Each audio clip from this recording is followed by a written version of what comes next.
नमस्कार दोस्तों। आज के इस खास विश्लेषण में आपका बहुत बहुत स्वागत है। आज हम जिस कहानी की चीर-फाड़ करने वाले हैं ना, वो सच में आपके रोंगटे खड़े कर देगी। हम बात कर रहे हैं नीमखेड़ा नाम के एक गांव की।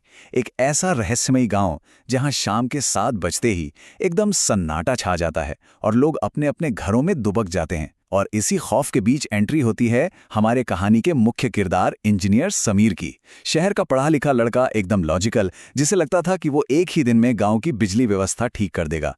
लेकिन उसे इस बात का जरा सा भी आइडिया नहीं था कि वो किस भयानक जाल में फंसने वाला है। तो चलिए बिना किसी देरी के इस खौफनाक रात की गहराई में उतरते हैं और डिकोड करते हैं कि असल में वहां क्या हुआ था। कहानी की शुरुआत ही देखिए कितनी डरावनी होती है।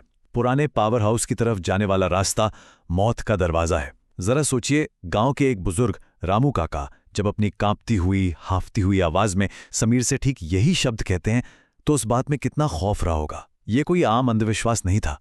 उन लोगों के लिए वो पुराना सबस्टेशन एक ऐसी मनहूस जगह बन चुका था जहां हवा भी रुक जाती थी और परछाइयां खुद ब खुद चलने लगती थीं। रामू काका की ये चेतावनी एकदम साफ थी, उस रास्ते से दूर रहना। लेकिन जैसा कि हम सब जानते हैं, समीर ने इसे पूरी तरह इग्नोर कर दिया। चलिए अब इस सिचुएशन को थोड़ा गहराई से समझते हैं। यहां दो बिल्कुल अलग सोच आपस में बुरी तरह टकरा रही हैं। एक तरफ है समीर का वो टिपिकल शहरी और लॉजिकल दिमाग। उसके लिए गांव में अंधेरा होना सिर्फ एक टेक्निकल फॉल्ट है। शायद कोई तार ढीला हो गया है या पुराने ट्रांसफार्मर फूक गया है। वो पूरे घमंड में है कि वो इसे आसानी से सुलझा लेगा। लेकिन दूसरी तरफ ग्रामीणों का खौफनाक सच। उनके लिए बिजली का जाना कोई खराबी नहीं है, बल्कि वो चाहते हैं कि अंधेरा ही रहे। उनका मानना है कि रोशनी आएगी तो वो सब दिखने लगेगा जिसे कोई भी देखना नहीं चाहता। समीर का यही ओवर स्मार्ट और अति तार्किक रवैया उसके लिए सबसे बड़ा खतरा बनने वाला था। अब जरा उस रात के टाइमलाइन पर नजर डालिए। एकदम रोंगटे खड़े कर देने वाला घटनाक्रम है। शाम 7 बजते ही पूरे गांव में एक बहुत ही अजीब सा, गहरा और डरावना अंधेरा छा जाता है। मोबाइल का नेटवर्क एकदम गायब हो जाता है। समीर अपने पुराने सरकारी क्वार्टर में बिल्कुल अकेला है और तभी उसे बाहर बरामदे में किसी के नंगे गीले पैरों के चलने की आवाजें आती हैं। फिर ठीक आधी रात के वक्त दरवाजे पर बहुत ही धीमी 3 दस्तक होती हैं। खट खट खट। समीर दरवाजा खोलता है तो सामने सोमेश खड़ा है, जो अपनी बीमार मां के लिए मदद मांग रहा है। और बस इसके ठीक बाद शुरू होता है वो खामोश और भयानक सफर, जब समीर एक अनजान इंसान के पीछे उस शापित पुराने रास्ते पर निकल पड़ता है। अब जरा सोचिए, रास्ते में इतनी सारी चेतावनियां थी। ये वो रेड फ्लैग्स थे जिन्हें समीर ने पूरी तरह नजरअंदाज कर दिया। पहला, सोमेश का चेहरा। वो इतना सफेद था जैसे शरीर में खून की एक बूंद भी ना बची हो। दूसरा और सबसे डरावना संकेत, जब वो दोनों उन सुनसान गलियों से गुजर रहे थे, समीर को अपने भारी जूतों की आवाज तो साफ आ रही थी, लेकिन सोमेश के कदमों की कोई आवाज नहीं थी। वो चल नहीं रहा था, वो जैसे हवा में तैर रहा था। और हद तो तब हो गई जब अंधेरे पेड़ों के बीच झाड़ियों से अचानक फुसफुसाने की आवाजें आने लगी। एक और शिकार, आज फिर कोई इस रास्ते पर आया है। लेकिन समीर का वो लॉजिकल दिमाग, वो अब भी यही मानकर चल रहा था कि भूत प्रेत जैसी कोई चीज नहीं होती, ये सब सिर्फ उसका वहम है।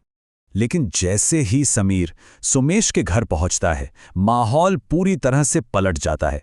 घर के ठीक बाहर एक पुराना बिजली का खंभा टेढ़ा होकर गिरा पड़ा था, और जैसे ही समीर ने आंगन में कदम रखा, सड़े हुए मांस की एक ऐसी दम घोटू भयानक बदबू हवा में फैल गई कि सांस लेना तक मुश्किल हो गया।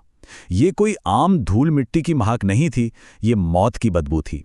कमरे के अंदर मकड़ी के जालों की मोटी मोटी परतें थी और हवा इतनी भारी थी कि एक एक सांस लेना किसी सजा जैसा लग रहा था। ये वो पॉइंट था जहां समीर के दिमाग की घंटी बजी कि वो किसी इंसान के घर में नहीं, बल्कि मौत के मुहाने पर खड़ा है। और फिर आता है इस पूरी घटना का सबसे खौफनाक मोड़, जो सच में दिल दहला देने वाला है। समीर उस पुरानी लकड़ी की खाट के पास जाता है जिस पर एक सफेद चादर ढकी है। वो चादर धीरे धीरे नीचे खिसकती है और अंदर से जो चेहरा बाहर आता है ना, गहरी धसी हुई आंखें, बिल्कुल राख जैसी सफेद स्किन, काले लंबे नाखून। ऐसा लग रहा था जैसे साक्षात कोई कंकाल लेटा हो।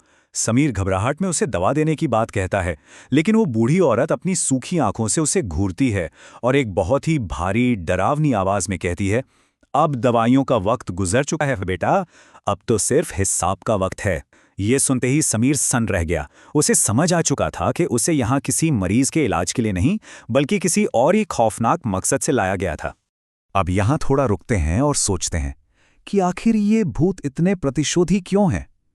इसके पीछे की जो कहानी है ना, वो डरावनी कम और दर्दनाक ज्यादा है। हुआ ये था कि 2 साल पहले जब वो खंबा गिरा तो सोमेश उस जानलेवा नीली बिजली की चपेट में आ गया था। और सबसे शर्मनाक बात पता है क्या है?